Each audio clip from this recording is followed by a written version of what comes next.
Harrison's first cousin. So my mom is his dad's older sister. They're handing out a flow chart. Somewhat confusing. When Harrison asked me to say a few words tonight, he emphasized a few. As Preston said, I can go. Take the mic from you when you're ready. But seriously, the hardest part about writing this speech for me was deciding which story to tell, because we have so many stories, and when I was thinking about it, not a single one is appropriate to share at your wedding. So, but all jokes aside, my brothers and I have always had such a close relationship with Harrison. In fact, my grandfather, Papa, coined the phrase "cousins" about us, kind of halfway between brothers and cousins, and I really do think that perfectly describes our relationship. And when we were kids, our parents always made such a giant effort to make sure that we had the opportunity to get together any time that we possibly could. And I don't know that I've ever thanked you guys for that, but it is a huge part of my life. I really appreciate that. More than that. And when I think back on a lot of those times, one thing that really stands out to me in particular is the first night arriving in Steamboat. And so for some context, because I don't know everyone knows this, our grandparents have a house in Steamboat, Colorado, and our family would get together there during the holidays. And it was not uncommon to have 15 or 20 people sleeping in the house at the same time. So very, very full house. And so when my brothers and I would arrive, usually Harrison and Cam and Christina had been there for about a week. And I always looked forward to that, because the first night, Harrison and I would always stay up late and swap manly stories, as you would say. But one year in particular, when we were maybe 14 or 15 years old, we got to Steamboat. Harrison and I were staying up late talking as usual. I know you know where this is going. And we decided that evening would be more fun if we drank a few beers. So we snuck into the fridge downstairs in the house and started drinking Preston's Coronas. Before we knew it, time had gone by, we were sitting chatting, there was about 10 empty beers sitting on the coffee table. Now, in our early teen brilliance, we had not considered what we were going to do with all of the empty beer bottles. Because we knew if we threw them in the recycle trash, the whole family would find them in the morning and we would be caught. So, we decided to put them in a plastic bag and throw them off the deck into the forest.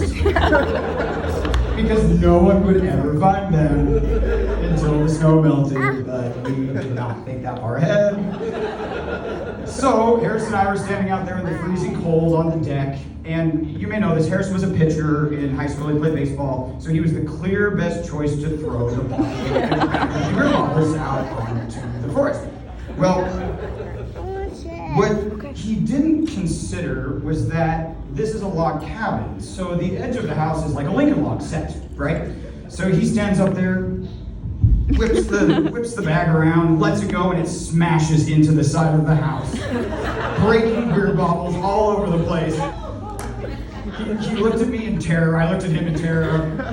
We were like, oh crap, we had to wake someone up, or everybody up in the entire house. We ran back inside, we sat down on the sofa and waited for the wrath of our parents. And I can remember sitting there and looking at Harrison, and I was so scared. I was so scared of them finding us. And he looked at me and he goes, "It's gonna be okay, man. That was so funny."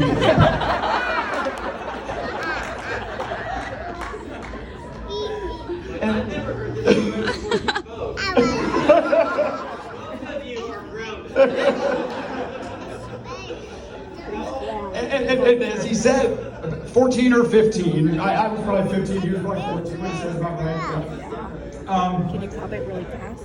So, still today, if you asked me to describe Harrison in one phrase, it would be genuinely happy. That would be the phrase I would use to describe Harrison. And Harrison has always been the best partner in crime for me that any kid could ever ask for.